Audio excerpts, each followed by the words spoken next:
Good day, ako nga pala si Christian Romel V. La Rosa Jr. from BSCE Block 1A. And ngayon, sagutin ko lang yung question number 1, which is yung in what ways nga ba yung participation ko sa NSTP is nakakontribute sa development ko both academically and personally. So first, academically is yung participation ko sa NSTP program. It helped me through my communication skills and also sa pag-teamwork. Kasi yung mga activity sa class namin is those puro group activity, ganun. And it's about opening up, yun yung pagre-report. So through that, na-enhance yung communication skills ko kasi ako is hindi talaga ako ganun makipag-communicate, lalo na publicly. So, participating on Sir Tiger's class really helped me through those. And second is yung pakipag-iisip, critical thinking, and also problem solving. So yun, throughout sa mga topics na natakal namin, which is yun, the-report ng iba-ibang squad.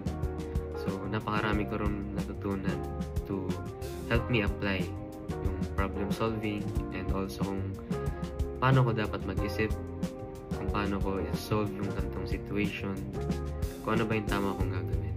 And third, for the academic is na-apply ko yung classroom knowledge sa real situation. So, yung knowledge ko na natutunan sa class is nadadala ko talaga kahit outside sa school. So, nadadala ko siya kasi parang mas na-shape nito yung mga learnings nito, yung pag-iisip ko, yun nga, and yun, yung sarili ko. So, speaking about sarili ko, next naman is personally. So, yun, meron din akong tatlo. So, yung first is having empathy and social awareness. So, I became more empathetic sa mga tao. Kasi, lahat naman ng ginagawa ng mga tao is may reason yan.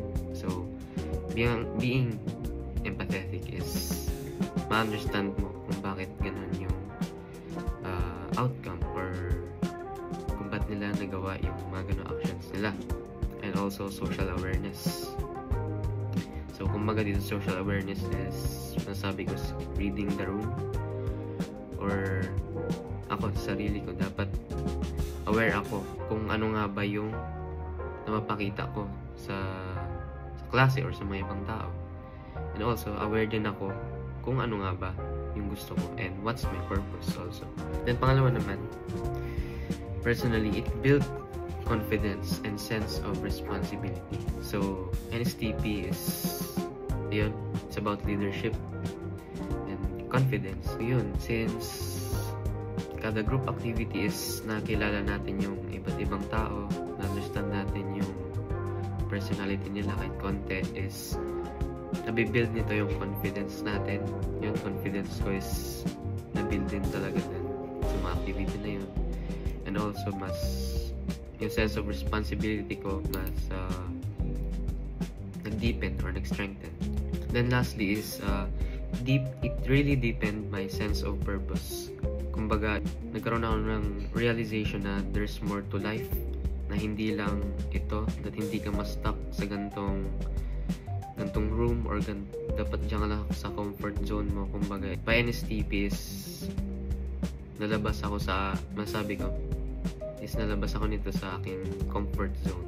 Yun nga, since nakilala ko ng iba't ibang tao, nakasalamuha ko, then it deepened my sense of purpose na there's really more into life if you really look forward to it.